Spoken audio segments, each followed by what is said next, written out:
Alright guys, Touch Quite a bit back again today. Hope you're enjoying your Monday so far once again, and today we're going to talk about Octane and the fine situation in the Call of Duty League. Seattle Surge finished with a pretty tragic season, of course, and today we're really going to set up the roster mania discussion which is going to happen in the coming days. And Seattle Surge is definitely a team we're just going to be looking at its options. As we will look at here, they had a pretty tragic season, making $10,000 between them over the course of it, and as Octane says in reply, he paid more in fines this season than he won from the Call of Duty League. Remarkable statistic. Intrigued to hear your thoughts in the comment section below. Like if you guys enjoyed the video, subscribe if you are new as always. I would greatly appreciate it. Before we get into the Octane stuff, just want to say this from Slasher. Empire vs FaZe CDL Finals peaked at 331,000 viewers, includes the co-streams, the most for a Call of Duty Esports match of all time. Certainly the beta codes and the other watching rewards certainly helped this, but this is really impressive, right? And I just wanted to say that given all the problems that this season has had, from a production standpoint, from the pandemic standpoint, from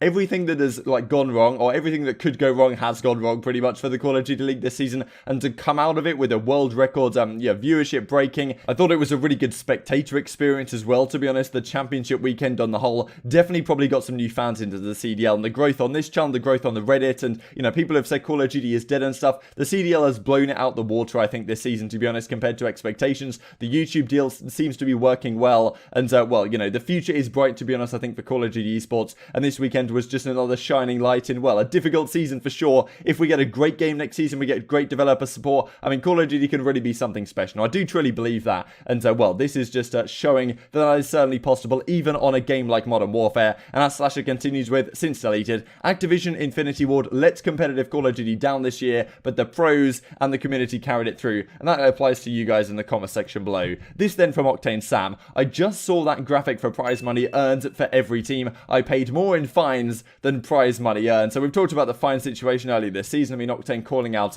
decisions that the CDL have made which are very questionable. I mean, the replay one was really the big one a couple of events ago, where they had a great chance against London Royal Ravens, slacked lags out of the game, and London effectively get the free win because that he can't get back in for whatever reason, because they decide that if it's past the certain mark, then there's just no replay allowed. Octane was not a particularly happy bunny after this one, and for good reason. Really, I think the culmination of an entire season of frustration. I mean, the changes they made, and then Karma retired, and just an absolute disaster for Seattle this entire season. I think it got the better of him and a number of the other, Seattle Surge players, to the point where he made some questionable tweets, and the CDL certainly, clamped down on that one.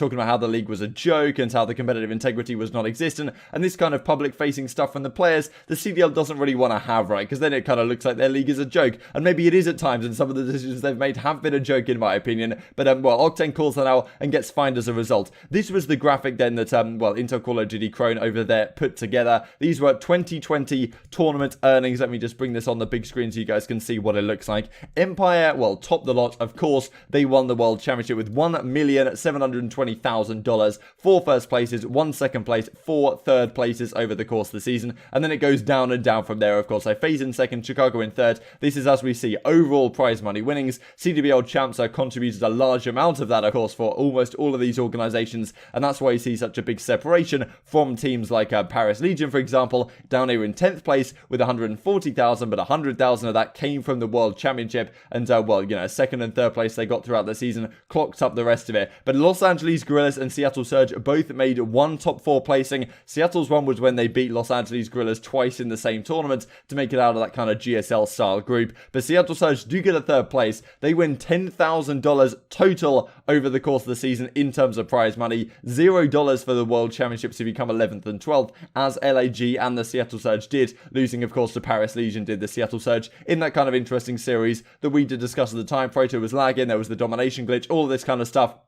But, no one's going to remember that in a few months' time when Seattle have maybe blown their entire roster apart. The John coming back speculation is still there, and I'm sure we can discuss that in the coming days here on the channel. But Seattle Surge, $10,000. That means, $2,000 each, I suppose, for each of the players. So I imagine Octane is getting at the fact that, he paid more than $2,000 in fines, which, is somewhat substantial. It's not exactly dramatic, though. I think some people are looking at this and thinking, okay, he must have paid like 10k plus, which would have been pretty outrageous. But but I imagine he's talking about the fact that his individual, like, his cut, I suppose, here is $2,000, and he probably played more than that in fines, which maybe isn't absolutely outrageous, but yeah, it's still pretty funny. We don't know how many fines he had over the course of the season, but it's definitely been a recurring issue, and I wonder if they, like, fine different players different amounts. Like, maybe Scup gets fined more when he got fined for saying Call of Duty is the worst, or Modern Warfare is the worst competitive Call of Duty ever made, just because he earns more or something. I don't know, maybe he's high profile. Of course, we're not sure how this works behind the scenes. It would be nice to have some more transparency, I suppose, but, you know, it's probably never gonna happen. We get this from Crone as well. At Cold War Early Access Beta confirmed on October the 8th via the World War II store. So at October the 8th, it's going to be when, as we see, the beta goes live for the new game. So the multiplayer reveal is going to be on September the 9th, and we basically have to wait an entire another month for the beta, and then the game comes out, like mid-November sometime, so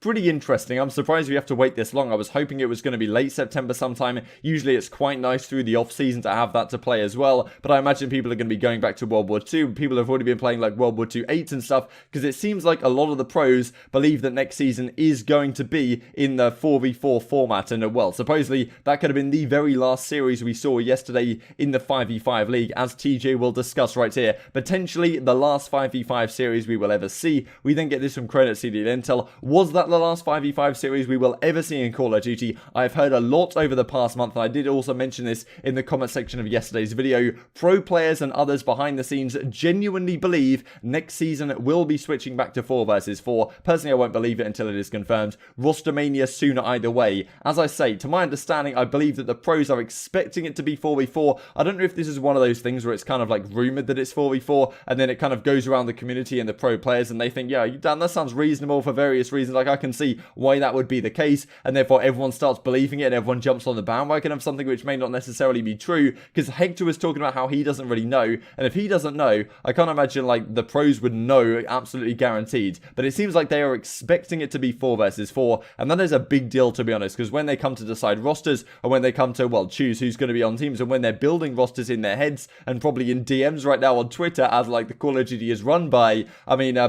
going to be thinking from a 4v4 setting, which is, well, obviously has crazy implications. Is there going to be 16 teams? That's another big question. Questions to be answered, I am sure, over the coming months. Hopefully we get some hints to this in September as well. Just to finish off the video, a couple of more topics. This from Toronto Ultra. MattG is back as your head coach for the 2021 Call of Duty League season, so he's confirmed. He's obviously done a fantastic job, I think, at the Toronto Ultra, especially in the latter half of the season. I mean, having 10 players on your roster, having players constantly battling to get into the starting lineup. I mean, who knows if someone's like kill whoring, I suppose, in the B team to try and get their spot in the starting lineup, but eventually Toronto got it together and put together a very solid squad for the World Championship. So congratulations to MattG for that one, and he's going to be back on the team. And also, to say this from Hitch, got some really, really good ideas for throwback tournaments this year, working on prize pools now. More info coming soon. I'm excited to watch some 4v4 Call of Duty, so Hitch buying it into it as well. Looks like there's going to be some throwback tournaments. There typically is stuff like this in Call of Duty, and I think he was even reaching out to the casters saying, look, you know, how much do I have to pay you guys to come and cast my tournament? Because, well, apparently he has some good ideas. That's going to be an entertaining one. Hitch always does a cracking job with these. Hope you guys enjoyed the video. Like if you did, subscribe if you're new. As always, I would greatly appreciate it. Rostermania discussion starting tomorrow. Thanks for watching as always,